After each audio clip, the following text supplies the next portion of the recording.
Verdad. Para mí las pensiones es un compromiso irrenunciable.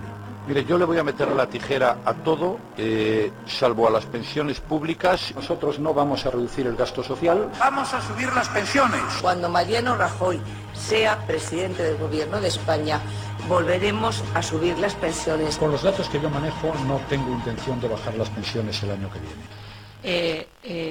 Este va a bajar la renta disponible de los pensionistas.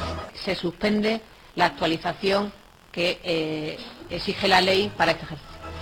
Porque le ha subido las retenciones, le ha subido el IRPF, le ha subido los impuestos al ahorro. El Gobierno no puede hacer frente por la situación de la Tesorería de la Seguridad Social a una actualización del 1,9%. Se pueden hacer las cosas de otra manera, pero no quitarle a los pensionistas lo que sea.